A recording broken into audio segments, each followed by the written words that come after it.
Rahman Rahim. Today we will discuss about blood. इसमें हम discuss करते हैं कि what is the properties of bloods, the composition of bloods, the composition of plasma, and finally we will discuss about the function of bloods. Blood को हम it is also called fluid of life, fluid of growth and fluid of health. इसको हम fluid of life क्यों कहते हैं? ये इसलिए इसको हम फ्लूइड ऑफ लाइफ कहते हैं कि ब्लड क्या करते हैं, it carries oxygen from the lungs to all part of the body and carbon dioxide comes from all part of the body to the lungs, और लंग्स में फिर क्या करते हैं, एक्सचेंज ऑफ गैस करते हैं। तो ये ब्लड क्या करता है, ऑक्सीजन और कार्बन डाइऑक्साइड को कैरी करते हैं बॉडी में। It is also called fluid of growth. इसको हम फ्लूइड ऑफ ग्रोथ क्यों कहते हैं? It carries nutritive substance from GIT gastrointestinal tract and hormones from endocrine glands to the tissue. GIT system से न्यूट्रिटिव सब्सटेंस मतलब nutrients GIT system से, intestine से इसकी अब्जॉर्प्शन होती है, और हार्मोन एंडोक्राइन ग्लैंड से सिक्रीशन होती है ब्लड में, और स्पेसिफिक टिश्यू या टारगेट टिश्यू की तरफ इसकी पहुंच जाती है। इसी तरह इसको हम फ्लूइड ऑफ हेल्थ भी कहते हैं ब्लड को। इसको फ्लूइड ऑफ हेल्थ क्यों कहते हैं? इसलिए हम इसको फ्लूइड ऑफ हेल्थ कहते हैं कि it protect the body against the disease, कि बॉडी को डिजीज़ से ये क्या करते हैं, बचाती है। And get out waste products, और जितने भी नाइट्रोजीनियस वेस्ट प्रोडक्ट्स होते हैं, अनवांटेड सब्सटेंस होते हैं, वो क्या करते हैं, by transporting them to excretory organ. Excretory organ कौन कौन से है? किडनी है, लीवर है एंड स्किन। स्किन के ज़रिए से भी एक्सक्रीटरी सब्सटेंस आउट्स होते हैं, लीवर के ज़रिए से भी और किडनी के ज़रिए से भी नाइट्रोजीनियस सब्सटेंस इसकी एक्सक्रीशन होती है। अब आते हैं प्रॉपर्टीज़ की तरफ। इसको कि ब्लड की प्रॉपर्टीज़ क्या है, सबसे पहले हम इसकी मॉर्फोलॉजी की तरफ जाते हैं कि इसका कलर किस तरह है। ये क्या है, ब्लड्स की मॉर्फोलॉजी भी है और प्रॉपर्टीज़ भी है कि इसका कलर दो तरह के होते हैं। आर्टीरियल ब्लड में इसकी कलर किस तरह होता है, वीनस ब्लड की कलर किस तरह होती है।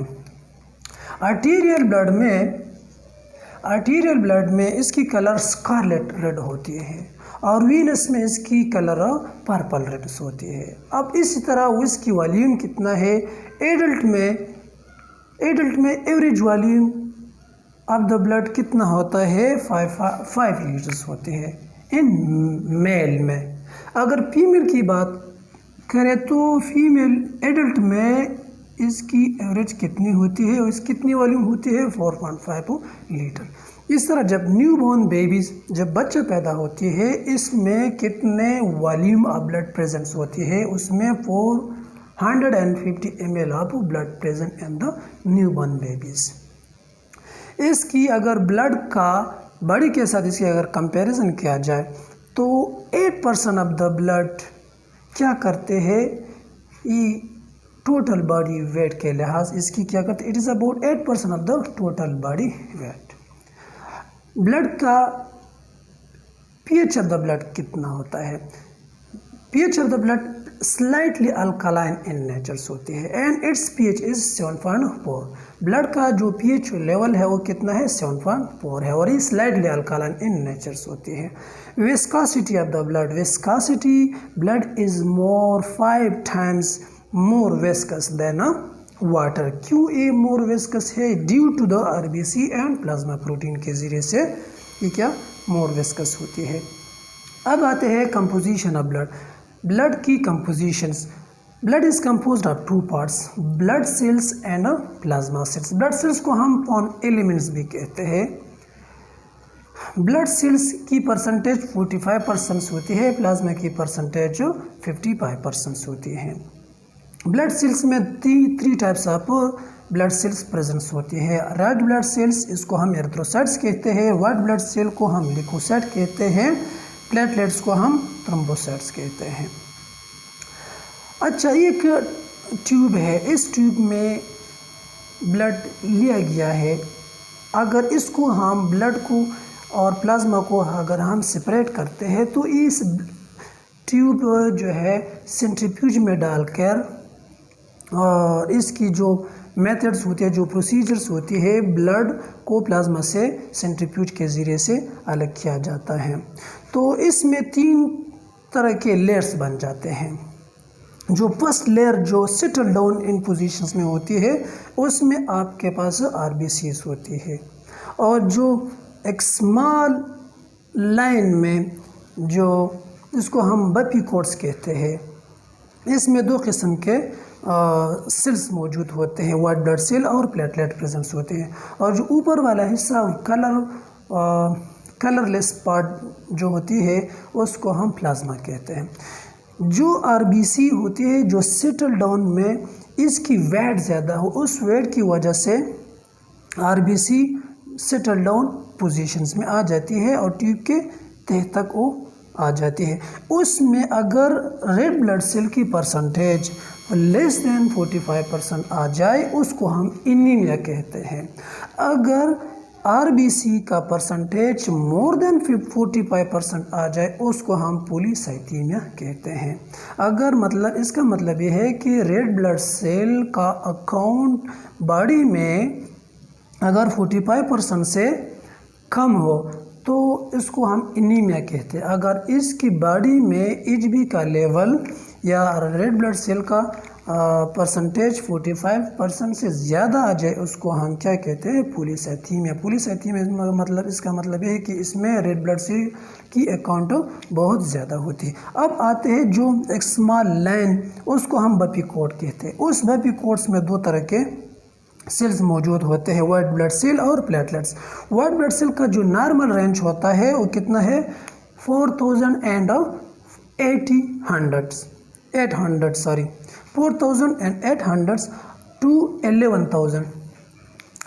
अगर WBC की अकाउंट लेस देन 4500 आ जाए तो उसको हम ल्यूकोपीनिया कहते हैं। अगर इसी तरह से WBC की अकाउंट मोर देन 11,000 आ जाए तो इसको हम ल्यूकोसाइटोसिस कहते हैं। इसी तरह से प्लेटलेट्स का जो नॉर्मल रेंज होता है 1,50,000 to 4,50,000 होती है। अगर प्लेटलेट्स की अकाउंट लेस देन 1,50,000 आ जाए तो उसको हम थ्रोम्बोसाइटोपेनिया कहते हैं।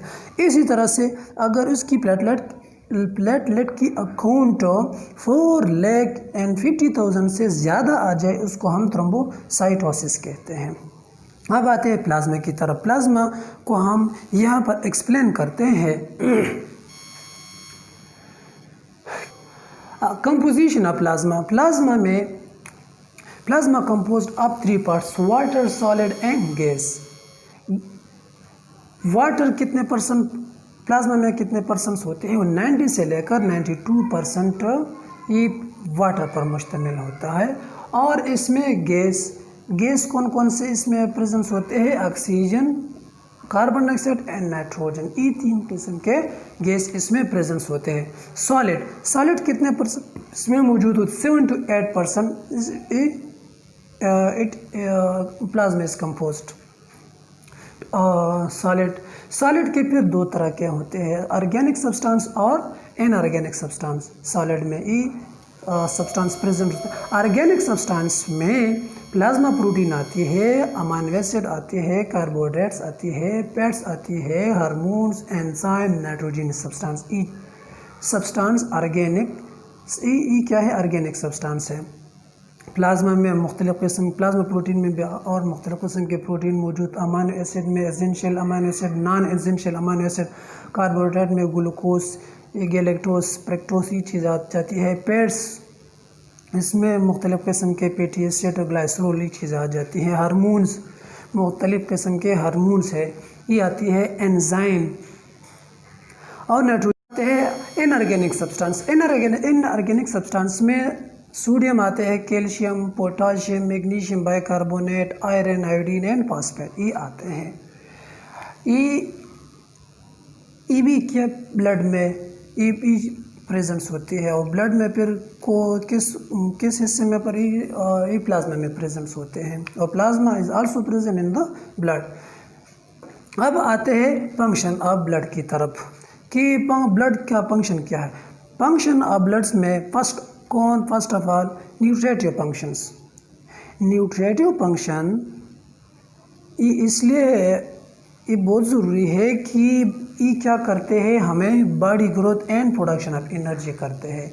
ये body growth and production of energy किस तरह आते हैं कि जब जीआईटी सिस्टम से न्यूट्रिएंट्स एब्जॉर्ब होते हैं और ब्लड में शामिल हो जाते हैं, उसको हम एसिमिलेशन कहते हैं।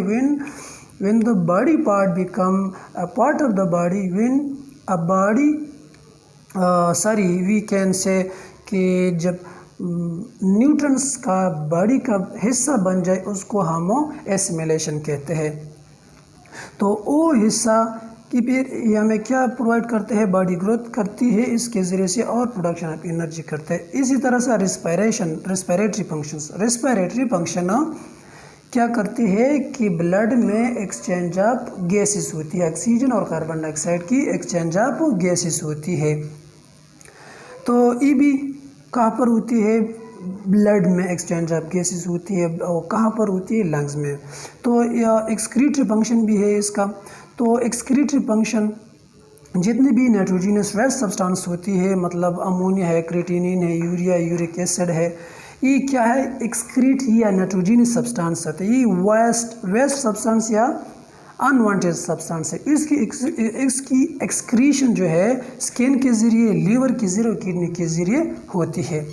इसी तरह transport of hormones and enzymes, body में production of hormone and enzymes होती है। वो हार्मोन और एंजाइम की फिर ट्रांसपोर्टेशन होती है।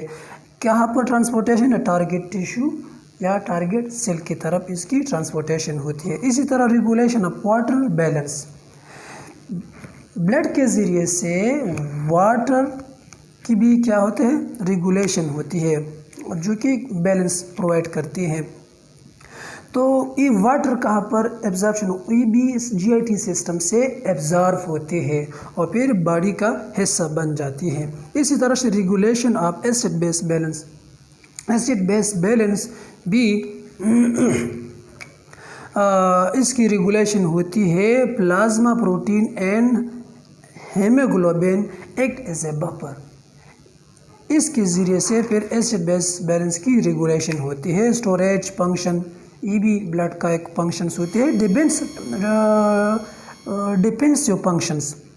डिफेंसिव फंक्शंस में जो हमारा WBC है, ये क्या प्रोवाइड करते हैं, डिफेंसिव फंक्शन प्रोवाइड करते हैं।